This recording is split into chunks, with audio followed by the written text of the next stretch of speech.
All right, so today is Friday, June 21st, 2019, and I'm here with Kercie Jung to talk about her racing adventures to this date.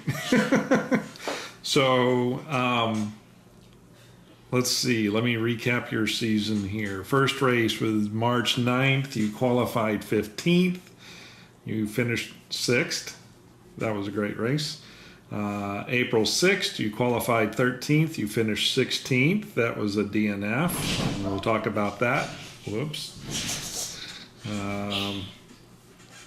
April 27th, you qualified 11th. You finished 9th. And at that point, you were 9th in points. So May 25th, you qualified 10th, finished 9th, and actually 8th. And you are currently 8th in points, and this is kind of the mid-season. So there's 9 races, you've been in 4, and your 5th one is coming up next weekend. So last time we talked, it was right before your very first race. What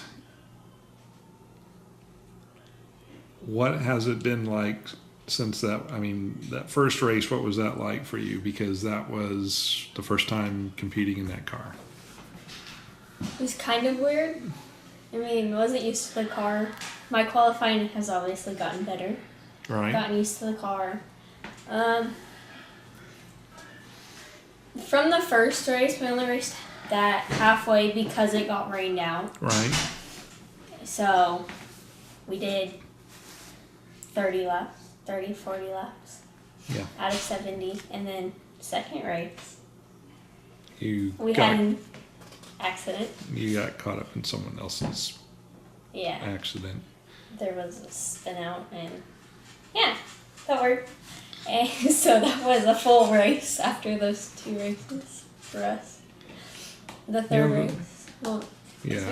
we did halfway and then 1 race. So technically, I raced 3 races total. So your third race, you went a full 70 laps. Mm-hmm. And you had a halfway break after 40 laps, or 30 laps, I guess.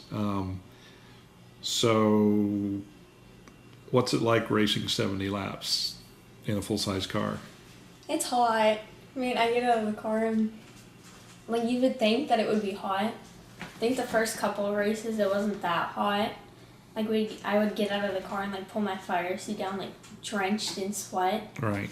And then, like, the wind would start, like, kind of blowing, and then I would get cold, and everybody's like, why do you still have your fire suit on? It's still kind of cold. So, and in the last race, you had it was lap 2. I flied. You had a little Evil Knievel moment where you kind of drove over or jumped another car. Wasn't your fault, and you had nowhere to go, and it happened so quickly, but that was pretty cool. Now you can say that was pretty cool. It's cool. The car actually drove pretty well after that. Yeah, I think we had 15 more laps to go. Yeah. The car started getting tight. Yeah.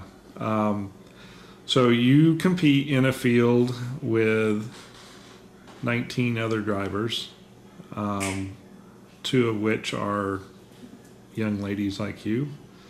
So the number 16, the number 17, and the number 5. So what's that like? I mean, obviously they're drivers just like you, but do you see that?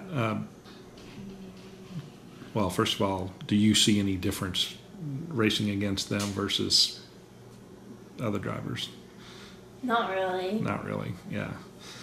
Which is pretty cool because most people think, wow, you got a lot of ladies in the field. So that is, I guess, kind of notable. And they've been racing longer than you at this level, but you've been finishing better than them. You've been qualifying better than them for the most part, but you all are pretty consistent in your when you run out there. Is this field pretty aggressive? Because it's more, it seems to me it's a lot more aggressive than your bandoleros and whatnot. We have a way bigger field than we did in the bandos, so like trying to like adapt to racing from going from like 6 to 7 cars in the bandos to Right. a field of 20. It's actually kind of crazy. Right. I mean, I have great spotter. Oh yeah. I mean, last race, it helped. And then, I guess the cars kind of slowed down. He was saying go low. I don't think I could go any lower because Mankey was right there. Right. So it was kind of like right there. Saw Mankey pull off in front of me. She got out of that. And like Bowman came down and the car just caught it right and came up. Fireworks.